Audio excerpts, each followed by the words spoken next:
Jesus. Aumenta aí. Que a paz e a graça Amém. de nosso Deus transborde nossos corações. Amém. Pai. Esse último louvor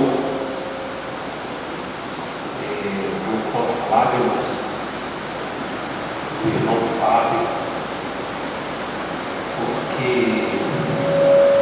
ainda que a figueira não floresça, e é um texto que queimou no meu coração para ler hoje à noite. E eu entendo que seja mais uma confirmação de Deus de que Ele quer nos comunicar coisas que vão edificar a nossa vida. Quando da minha conversão, eu achei que por ser cristão, as coisas agora iam começar a dar tudo certo na minha vida.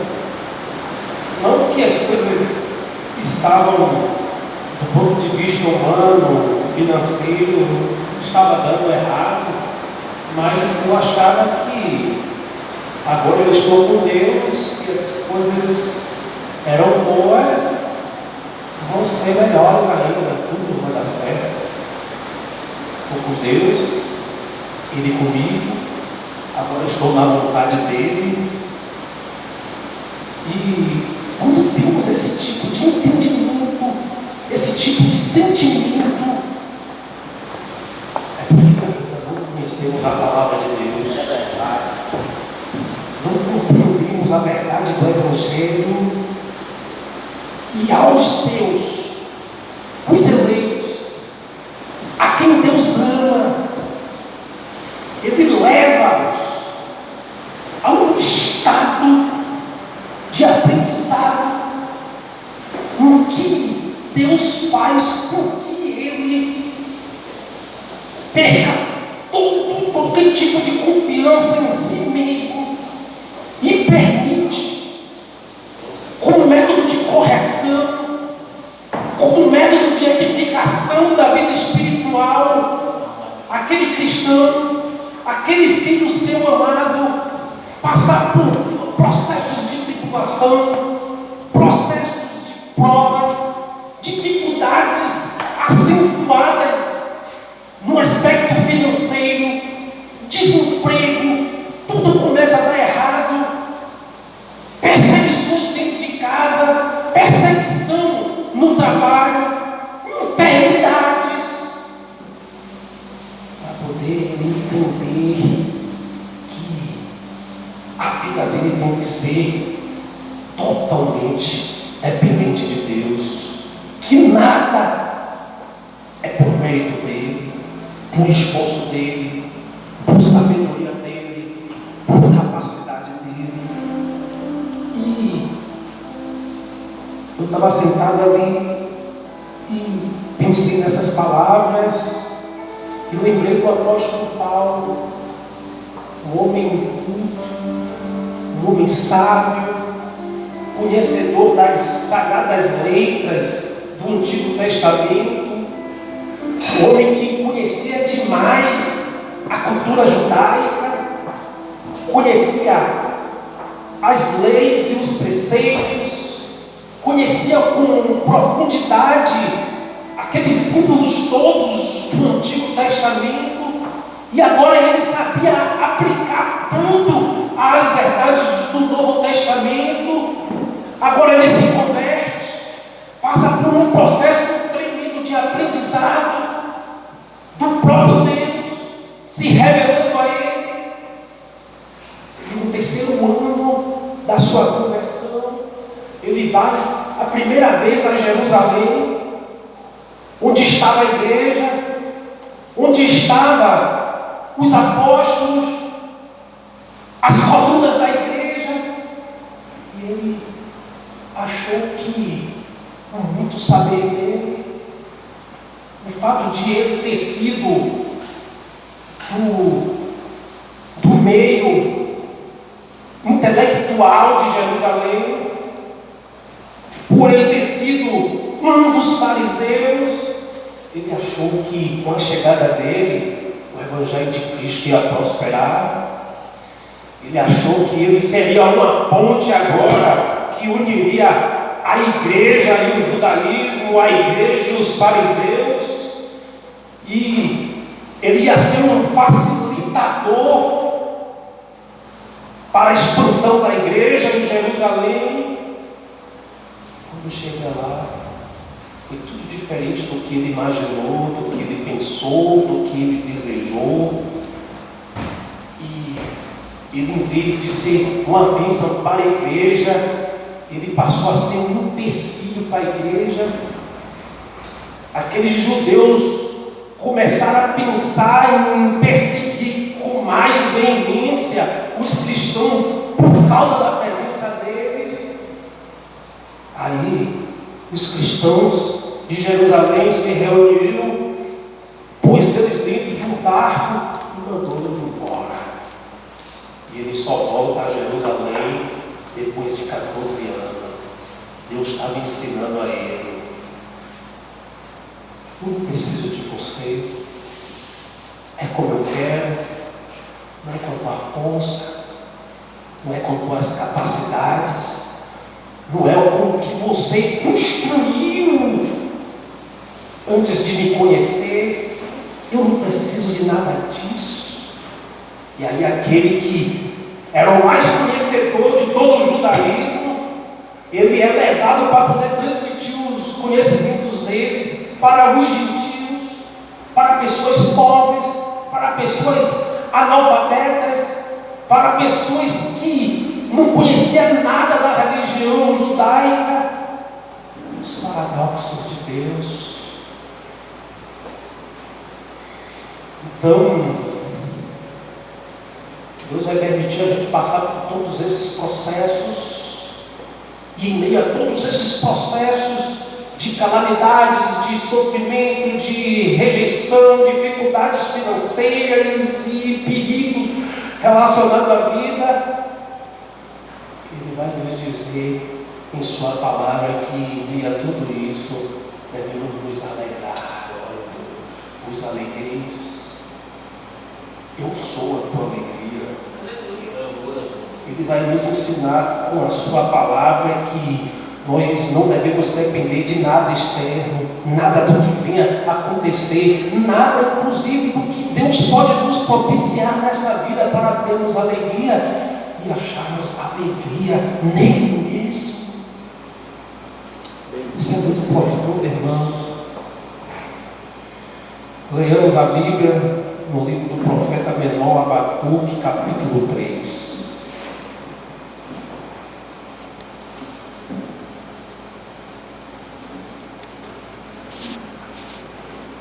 Meu pastor hoje à noite que hoje a gente vai ser menos específico e vamos tentar ser mais Continue deixando amplo, tá bom. e mais genérico.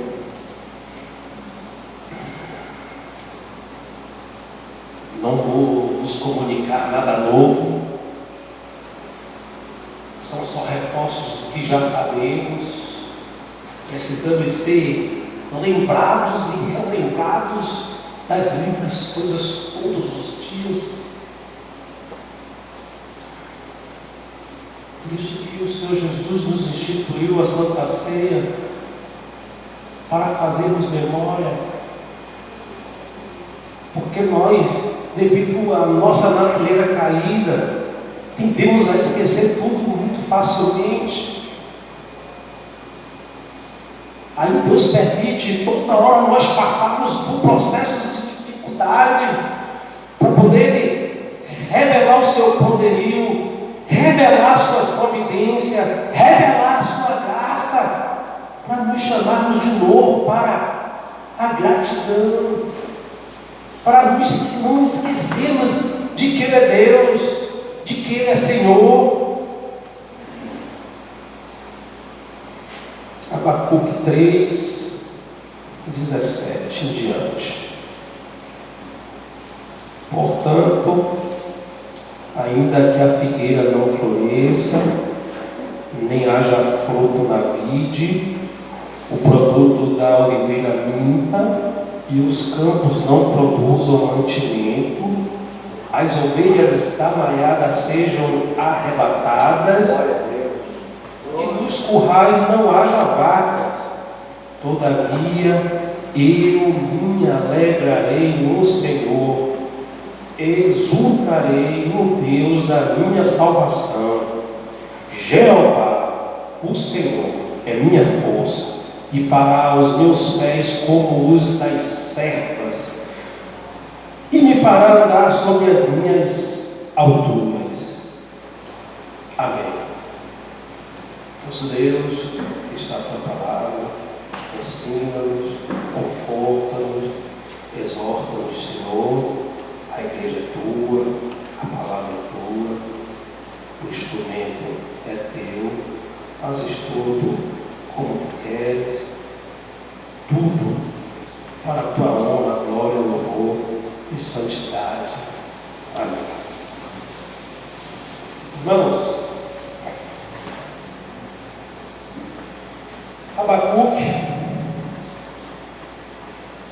um profeta diferente dos demais profetas do Antigo Testamento, ele tem algo muito singular, porque ele não está profetizando diretamente para a nação. Ele é um cristão, por assim dizer, um servo de Deus, que simplesmente está indignado com o estado de apostasia da sua nação, o declínio espiritual do povo eleito de Deus, e ora a Deus, questiona a Deus, porque Deus estava o permitindo presenciar tantas coisas erradas, tanta injustiça, tanta apostasia, tanta inimizade no meio do povo de Deus, e Deus aparentemente não fazia nada. E aí ele faz uma queixa a Deus, no sentido de que, ó Deus, tu vai ficar inerte, tu vai ficar parado, o Senhor não vai ouvir as minhas orações diárias, eu vou gritar o tempo todo, violência, violência, e o Senhor não vai salvar o teu povo. Como é que é possível um Deus que se diz poderoso, santo e justo vai permitir tanta maldade? Há mais pessoas injustas do que justas no nosso meio. E aí Deus se revela a Abacuque, e nessa revelação Deus, em resposta às orações, às queixas de Abacuque, ele fala: Abacuque, meu servo, eu ouvi a tua oração, eu ouvi a tua queixa, eu ouvi o teu clamor, e em resposta à tua oração, eu vou fazer algo que ninguém vai acreditar. Eu vou fazer algo que todos vão ficar num estado de perplexidade. Eu vou fazer algo que as pessoas vão achar até incoerente a forma como eu vou resolver esses problemas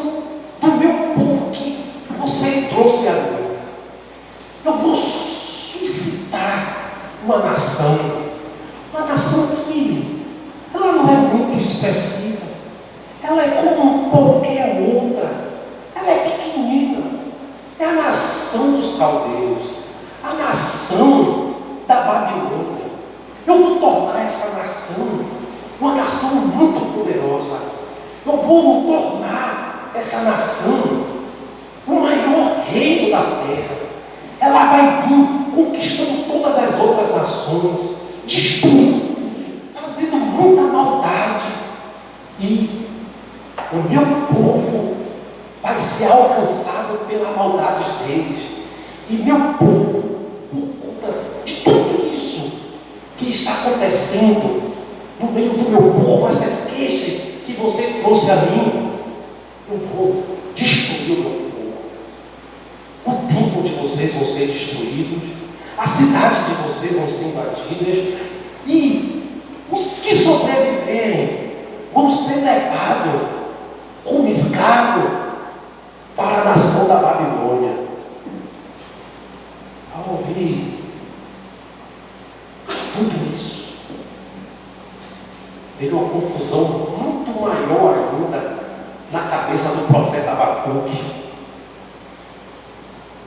Ele já andava cheio de dúvidas, cheio de angústias, cheio de incertezas, cheio de contradições dentro da mente dele, sem entender os caminhos de Deus, sem entender por que tudo aquilo estava acontecendo. Agora ele fica mais cheio de dúvidas ainda, mas ele se submete, ora a Deus, diz que Deus é santo, diz que Deus é eterno, diz que Deus é Ele mesmo, autoexistente para todo sempre, diz a Ele que Ele é santo, diz a Ele que Ele é fiel, diz a Ele que Ele tem uma aliança com aquele povo. Mas eu sei de tudo isso, Senhor, mas não entra na minha cabeça uma nação, um povo que é muito mais pecador, oprimir, subjugar, dominar, fazer tudo isso que o Senhor está dizendo com um povo que é muito pecador. Me explique isso, Deus. Abacuque tinha uma noção totalmente errada da vida. Abacuque tinha uma noção totalmente errada dos caminhos de Deus, dos métodos de Deus, das palavras de Deus, da vida. Mas ele, mesmo com as dúvidas deles, os questionamentos dele, ele levou tudo a Deus na oração, com a confiança de que Deus ouviu as orações dele e foi à torre de vigia e disse para Deus: eu vou ficar aqui aguardando a revelação tua, eu vou ficar aqui em prontidão, em vigília, aguardando uma resposta tua. Eu sei, eu creio que o Senhor vai me responder. E Deus é fiel. Deus se revela a Abacuque mais uma vez, escreve tudo em pedra, para que todos vejam. Eu vou destruir essa nação também. Eu sou um Deus justo, não tolero nada errado, não. Eu sou um Deus que me guio nos motivos que tocam no momento em que devo me irar. Todas as maldades que eles fizeram, os roubos, os homicídios, as calamidades, até os desmatamentos da floresta do Líbano, sem necessidade, a destruição do meio ambiente.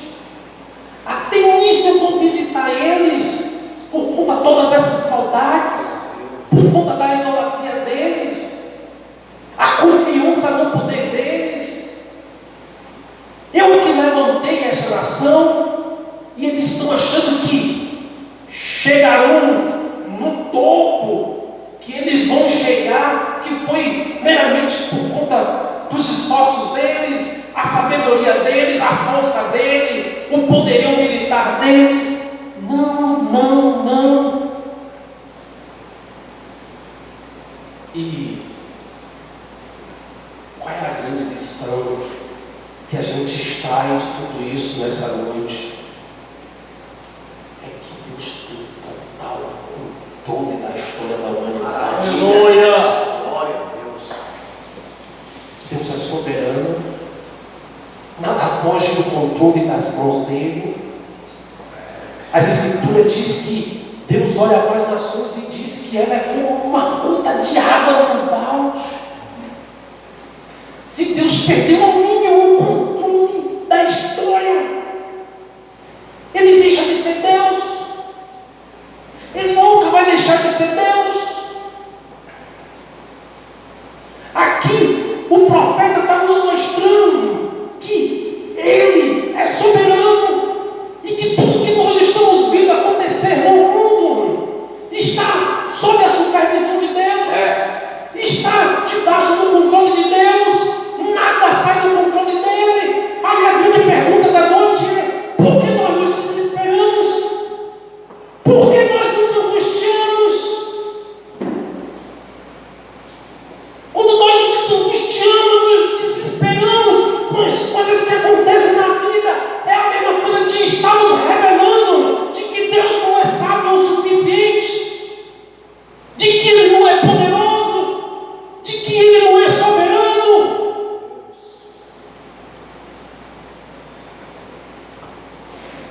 Aí a gente vê que Deus escolhe coisas improváveis para poder tratar conosco.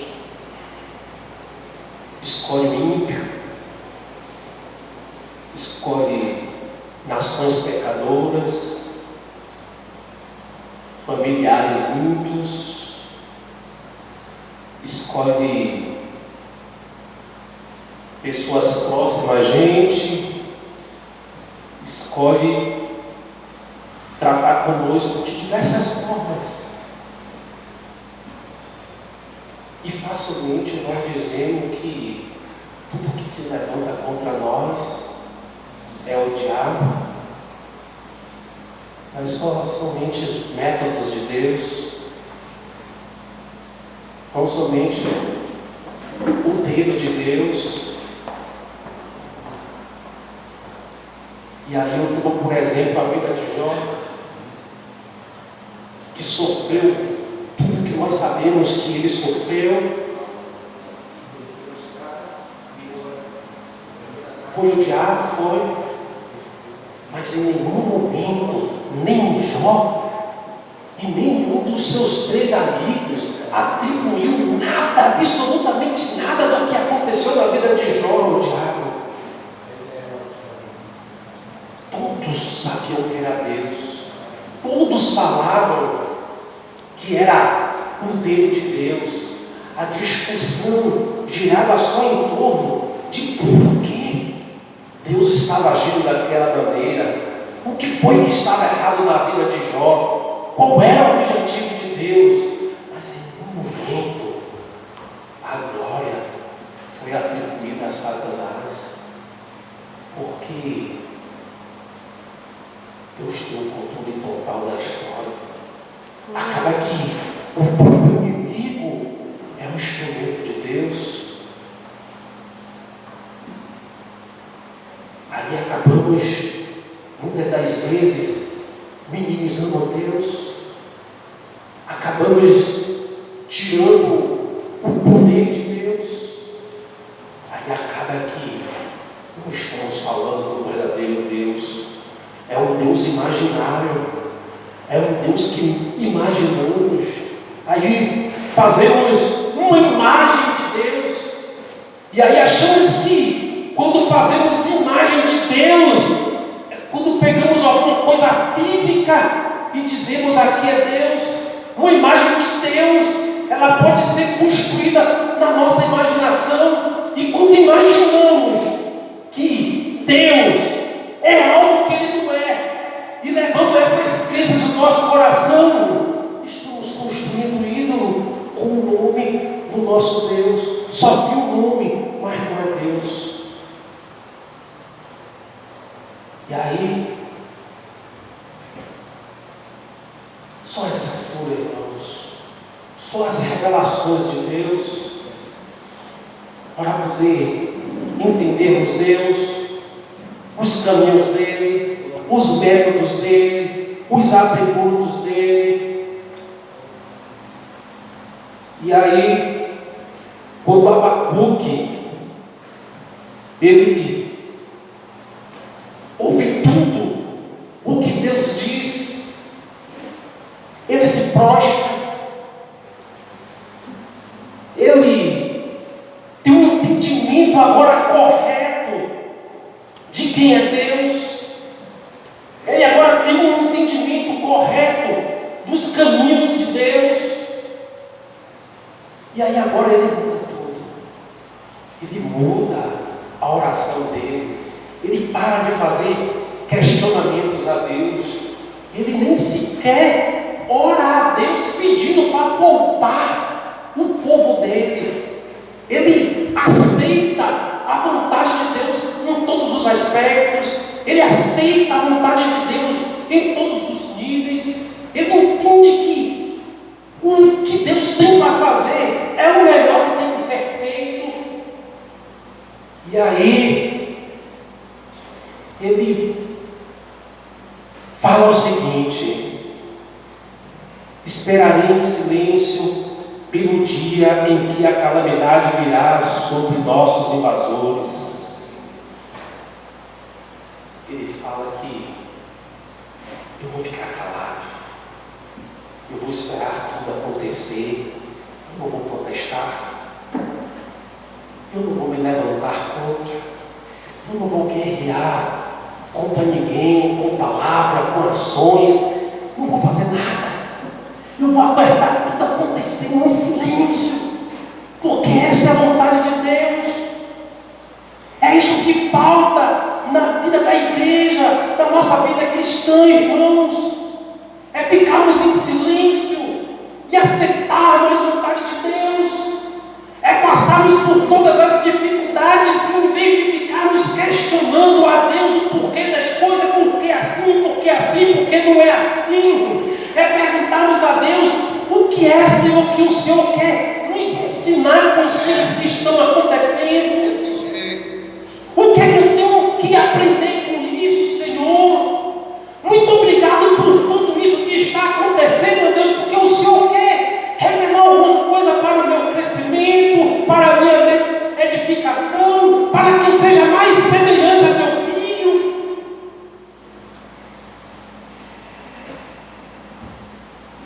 E aí, ele aceita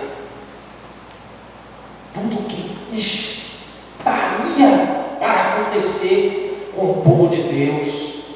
E aí é nesse contexto que ele diz: porquanto, ainda que a figueira não floresça, nem haja fruto na vide, o produto da oliveira minta, e os campos não produzam mantimento, as ovelhas da manada sejam arrebatadas, e nos currais não haja vaca, todavia eu me alegrarei no Senhor, exultarei no Deus da minha salvação.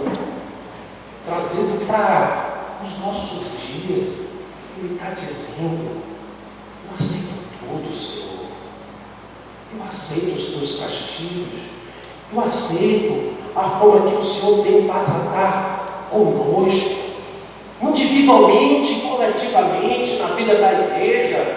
Eu aceito tudo. Eu Eu aceito, Senhor, passar por dificuldades financeiras.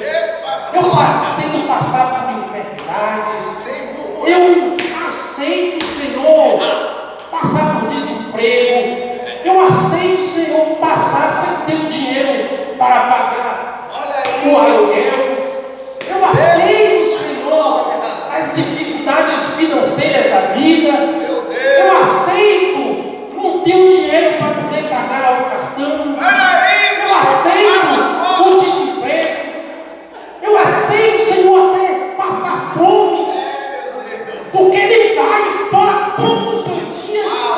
A figueira, a videira, a oliveira, as vacas, as ovelhas, tudo que eles tinham de sobrevivência naqueles dias, pode faltar tudo isso, pode não ter nada. Todavia, eu vou continuar alegre, porque não são essas coisas que vai me trazer alegria.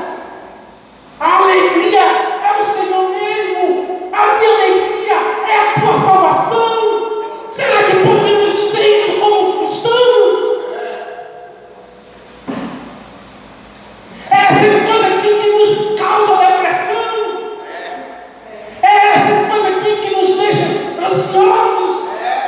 Não é a falta dessas coisas que nos deixam depressivos e ansiosos. É a preocupação de que essas coisas um dia possam acontecer com a gente. É que nos deixam preocupados, tensos, ansiosos, sem dormir, deprimidos, tomando remédios.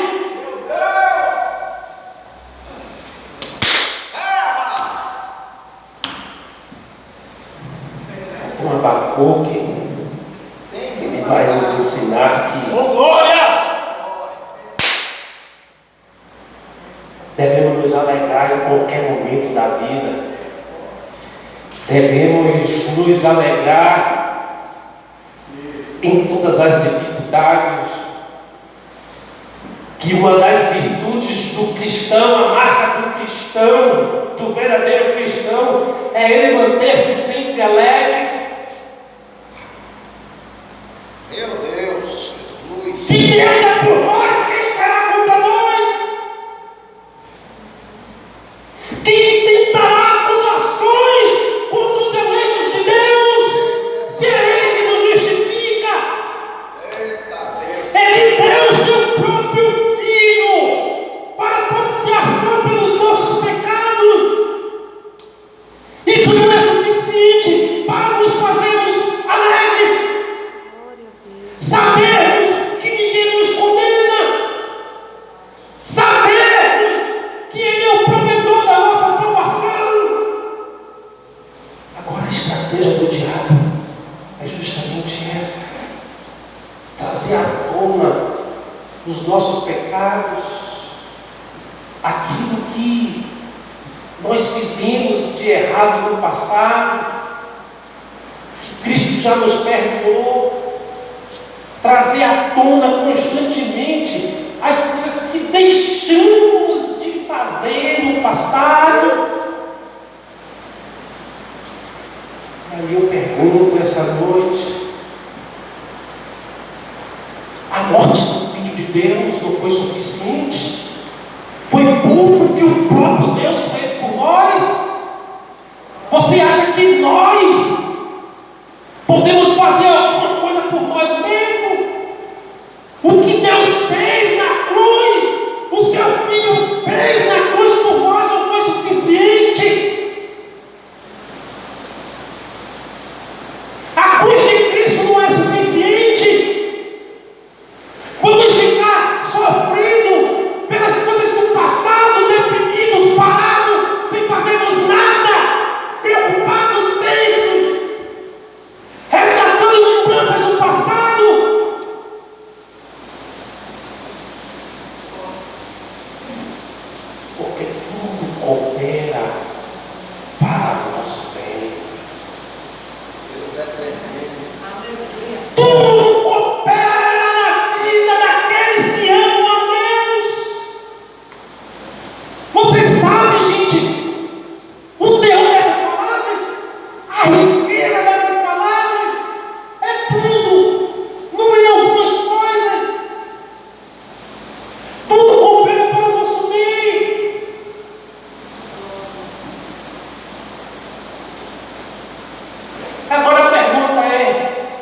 amamos a Deus,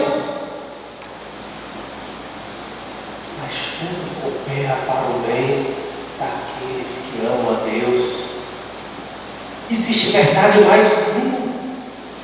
Sabemos que estamos caminhando a vida cristã e que tudo que está acontecendo na nossa vida, tudo está cooperando para o nosso bem. Tudo aquilo que aparentemente nos abate, nos entristece, nos prostra, nos faz murmurar, tudo isso está cooperando para o nosso bem. Glória a Deus. Meu Deus! É difícil crer nessas palavras. É difícil aceitar essas palavras. Nós cremos ou não cremos nas Escrituras? Receba! É forte!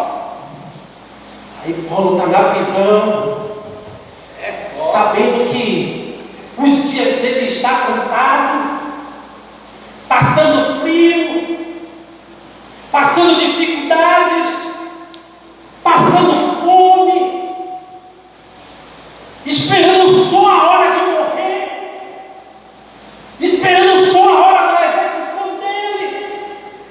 Escreve a última carta dele a Timóteo.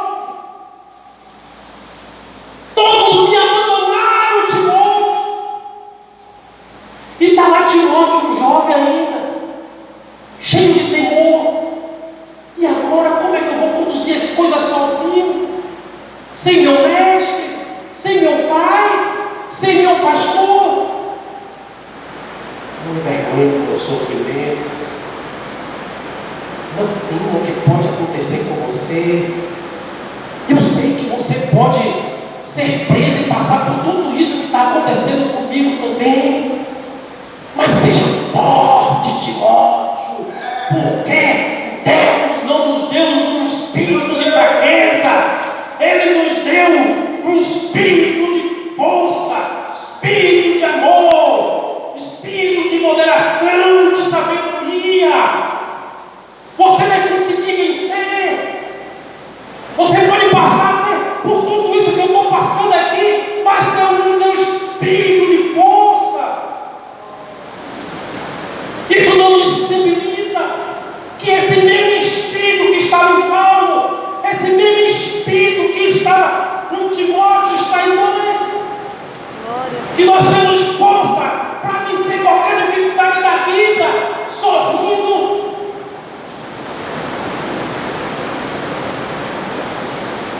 Aí Paulo vai dizer que nós temos a mente de Cristo. Quando ele diz que nós temos a mente de Cristo, ele está dizendo que nós temos Deus dentro de nós, que a mente do próprio Deus está dentro da nossa mente. Sabemos que Deus, o próprio Deus, habita dentro de nós, não é suficiente para nos deixar alegre, que nós é morada dele, que nós somos filhos dele, que ele está nos transformando de glória em glória,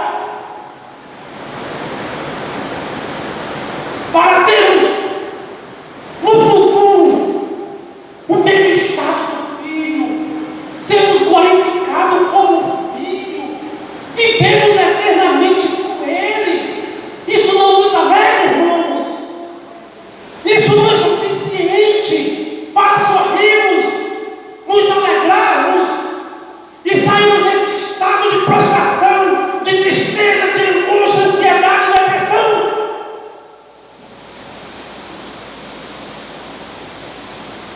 Aí Paulo, ele vai dizer que nós temos dois intercessores. Carta aos Romanos, capítulo 8. Aí eu estava refletindo sobre essas palavras e eu fico acompanhando o amor dos irmãos no grupo.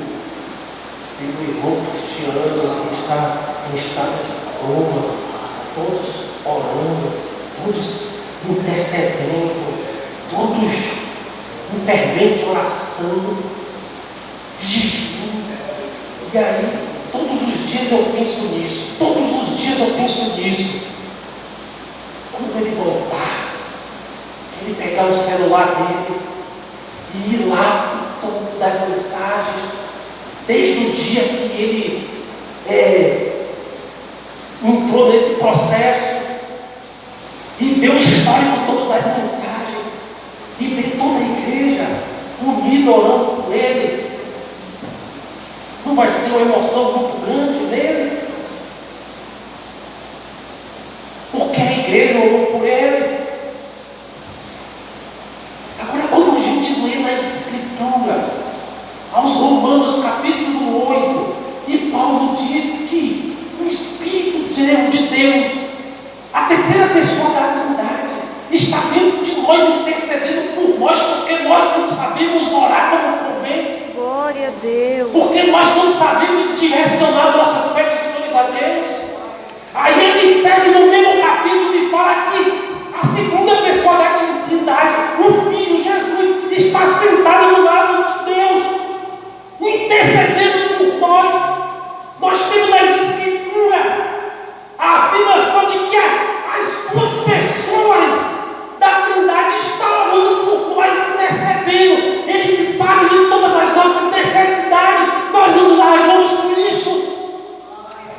Nos alegramos porque os nossos irmãos oram por nós, e ao sabermos que o próprio Deus está intercedendo por nós, que o próprio Deus está comunicando para Ele mesmo as nossas necessidades.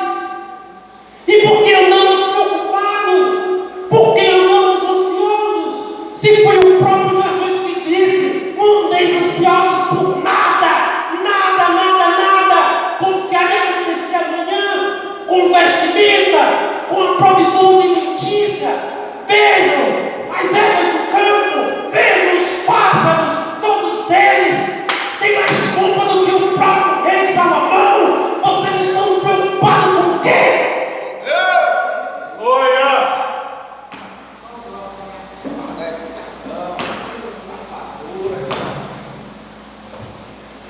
Aí Pedro,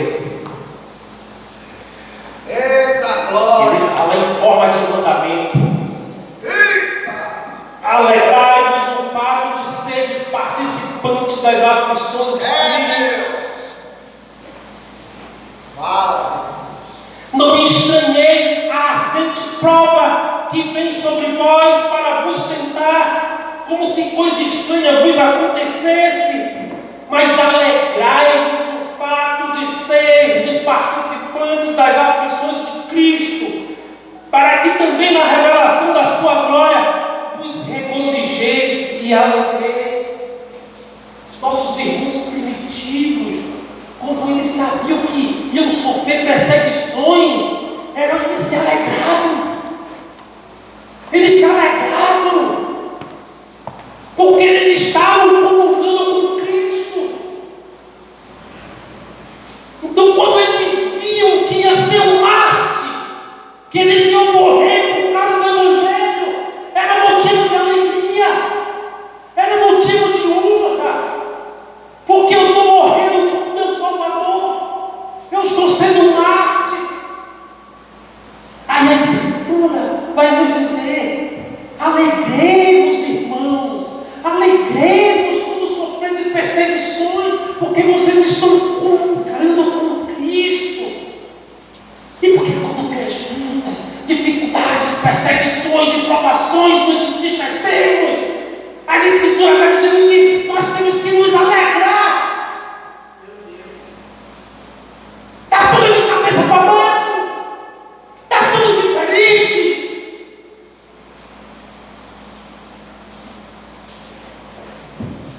Aí Paulo, quando escreve a carta aos Filipenses, ele estava novamente numa prisão.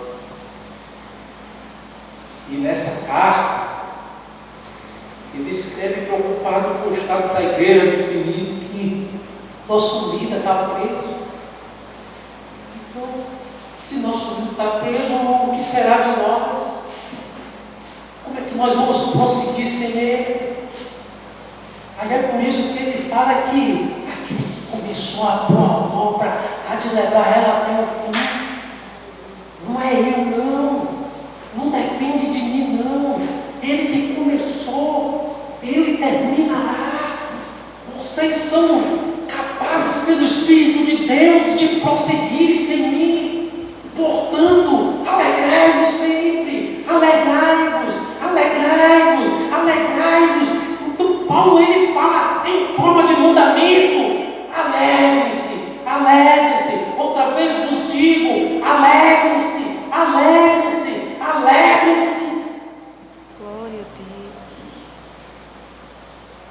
Ele diz: estou alegre aqui, sendo humilhado, sendo tratado como um bandido, como um malfeitor, passando necessidades, passando até fome, sem uma cama confortável, sem esperança de dias melhores na terra.